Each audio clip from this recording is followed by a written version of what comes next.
Assalamualaikum warahmatullahi wabarakatuh.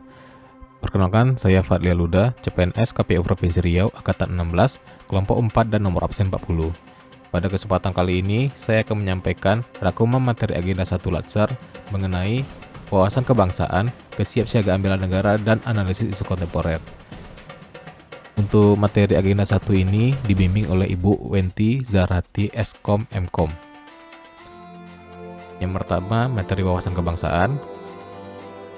Indonesia memiliki atribut kenegaraan, di antaranya bendera, bahasa, lambang, dan lagu kebangsaan. Bendera negara Indonesia ialah sang merah putih, bendera bahasa negara ialah bahasa Indonesia, lambang negara ialah Garuda Pancasila, dan lagu kebangsaan ialah Indonesia Raya.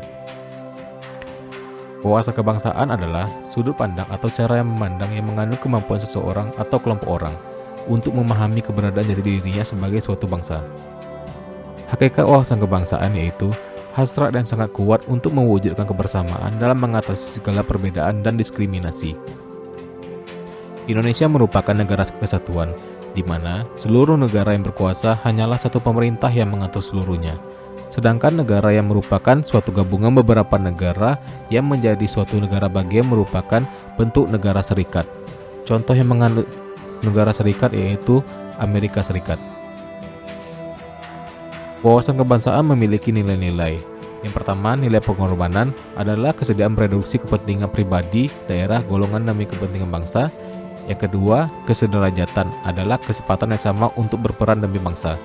Yang ketiga, nilai kekeluargaan adalah kesediaan untuk menjalin hubungan harmonis di antara sesama anak bangsa. Peran dan kedudukan Pancasila yaitu Pancasila sebagai dasar negara, Pancasila sebagai jiwa dan kepribadian. Yang ketiga, Pancasila sebagai pandangan hidup bangsa. Yang keempat, Pancasila sebagai ideologi. Yang kelima, Pancasila sebagai tujuan hidup. Selanjutnya, materi kedua yaitu kesiapsiagaan bela negara.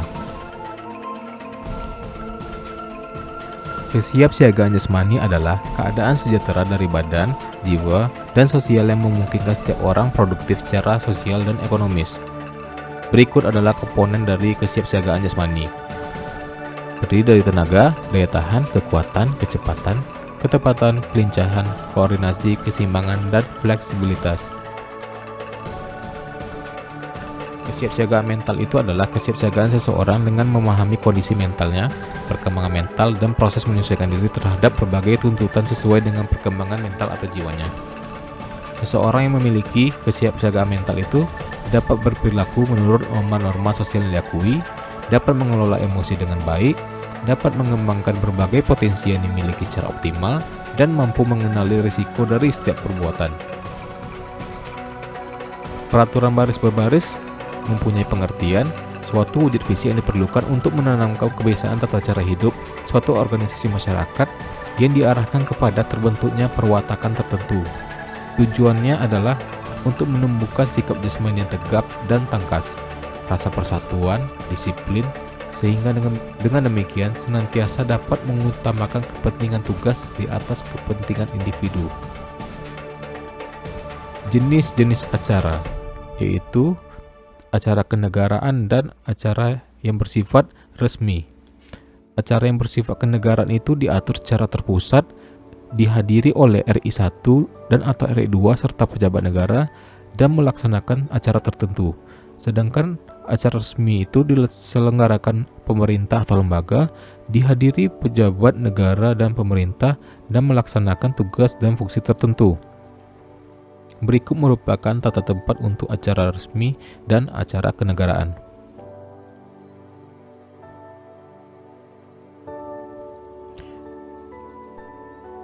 Selanjutnya itu tata upacara. Upacara itu memiliki dua jenis, yaitu upacara bendera dan bukan upacara bendera. Perbedaannya yaitu upacara bendera itu dilaksanakan dalam rangka memperingati hari-hari besar nasional seperti HUT RI, Hari Kebangkitan Nasional, Hari Pahlawan, dan lain-lain. Sedangkan bukan upacara bendera itu dilaksanakan dalam rangka seperti penerimaan tamu-tamu presiden, kredensial, penganugerahan tanda kehormatan, peresmian pembukaan Munas atau Rakernas, dan lain-lain. Kelengkapan upacara meliputi inspektur upacara, komandan, perwira, peserta upacara, pembawa naskah, pembaca, dan pembawa acara. Sedangkan perlengkapan upacara itu terdiri dari bendera, tiang bendera, mimbar upacara, naskah proklamasi, naskah Pancasila, naskah pembukaan UUD 1945, dan teks doa. Kesadaran bela negara itu dapat diwujudkan dengan cara yang pertama, ikut dalam mengamankan lingkungan sekitar seperti menjaga siskamling.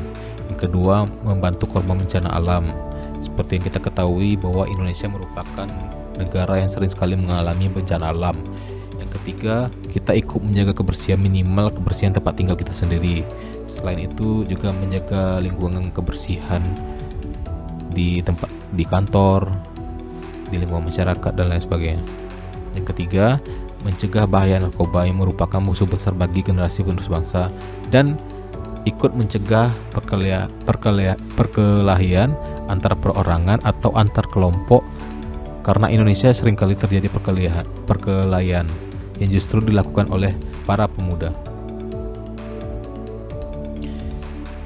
Yang ketiga yaitu analisis isu kontemporer. Isu itu adalah suatu hal yang terjadi baik di dalam maupun di luar organisasi yang apabila tidak ditangani secara baik akan memberikan efek negatif terhadap organisasi dan berlanjut pada tahap krisis. Sedangkan kontemporer adalah sesuatu hal yang modern, yang eksis, yang terjadi dan masih berlangsung sampai sekarang, atau segala hal yang berkaitan dengan saat ini. Modal insani itu terdiri dari 6 modal. Yang pertama, modal intelektual, yaitu seseorang itu harus proaktif dan inovatif. Yang kedua, modal emosional, yakni kemampuan mengelola emosi diri sendiri serta memahami emosi orang lain. Yang ketiga, modal sosial, yaitu rasa percaya, saling pengertian dalam sebuah jaringan kerja dan komunitas. Yang keempat, modal ketabahan, yaitu kesanggupan menghadapi masalah. Yang kelima, modal etika atau moral, yakni kemampuan membedakan benar dan salah. Yang keenam, modal kesehatan. Modal kesehatan ini adalah modal sangat penting karena dengan modal tersebut manusia bisa bekerja dan berpikir secara produktif. Isu-isu kritikal ini dipandang sebagai topik yang berhubungan dengan masalah-masalah sumber daya yang memerlukan pemecahan, disertai dengan adanya kesadaran publik akan isu tersebut. Berdasarkan tingkat urgensinya terbagi menjadi 3 tingkatan. Yang pertama, isu saat ini, isu berkembang, dan isu potensial. Kemampuan menetapkan isu ini terbagi menjadi 3, yaitu environmental scanning, yaitu peduli terhadap masalah dalam organisasi dan mampu memetakan hubungan sebab akibat. Yang kedua, problem solving, mampu mengembangkan dan memilih alternatif dan mampu memetakan aktor terkait dan perannya masing-masing. Yang ketiga, mampu menganalisis, yaitu mampu berpikir konseptual, mampu mengidentifikasi implikasi atau dampak dari sebuah pilihan kebijakan atau program atau tahapan kegiatan. Selanjutnya yaitu teknik-teknik analisis isu strategis. Yang pertama bisa menggunakan APKL. APKL itu adalah aktual, yaitu benar-benar terjadi dan sedang hangat dibicarakan. Yang kedua, problematik, yaitu memiliki masalah yang kompleks sehingga perlu dicari solusinya. Yang ketiga, kekhalayakan, yaitu menyangkut hajat hidup orang banyak. Yang keempat, kelayakan, masuk akal dan realistis serta relevan untuk dimunculkan inisiatif pemecahan masalahnya. Yang kedua, bisa dengan menggunakan USG.